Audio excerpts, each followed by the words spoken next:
Cholesterol అనేది అయితే మన భారతదేశంలోను మిగతా దేశాల్లో కూడా ఈ మధ్య కాలంలో ఎక్కువ అవుతుంది. ఈ కొలెస్ట్రాల్ అనేది ఇంతకుముందు ఇంత కనిపించేది కదా. హైపర్ కొలెస్ట్రాలిమియా అనేది చాలా అరుదుగా ఉండేది.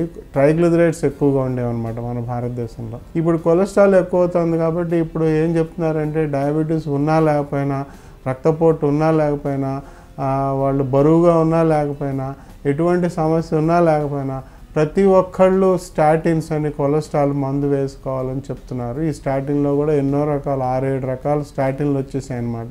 దాదాపు అన్నీ కూడా 10 మిల్లీగ్రాముల నుంచి 40 మిల్లీగ్రాముల వరకు ప్రతిరోజు వేసుకునేటువంటి స్టాటిన్స్ వాళ్ళ డాక్టర్లు రాస్తున్నారు.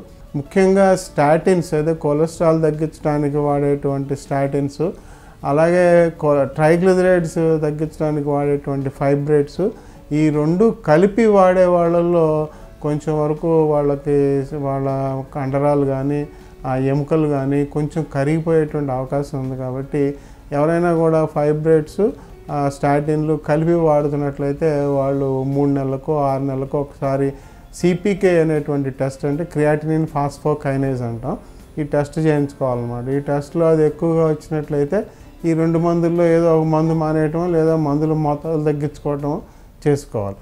ఈ స్టాటిన్స్ అనేవి వాళ్ళ మార్కెట్లో బజార్లో అసలు ఒక 10 రకాలు అందుబాటులో ఉన్నాయి. అటార్వాస్టాటిన్, సిమోస్టాటిన్, ఎజుర్వాస్టాటిన్, తర్వాత ఈ రోజువాస్టాటిన్, ఇవన్నీ కూడా చాలా పాపులర్ అయిపోయినాయి అన్నమాట.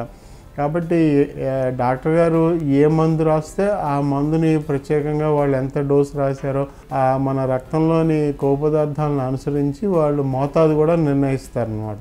స్టాటిన్ ఫైబ్రేట్ కలిపి వాడితే మాత్రం వాళ్ళు లివర్ పరీక్షలు, తర్వాత సిపికే పరీక్షలు కూడా చేయించుకుంటూ ఉండాలి. మందులతోనే కాకుండా మన ఆహార నియమాలు కూడా పాటించాలన్నమాట. ముఖ్యంగా కొలెస్ట్రాల్ ఎక్కువ ఉన్న వాళ్ళు జంతు సంబంధించిన కొవ్వు పదార్థాలు మానేయాలి.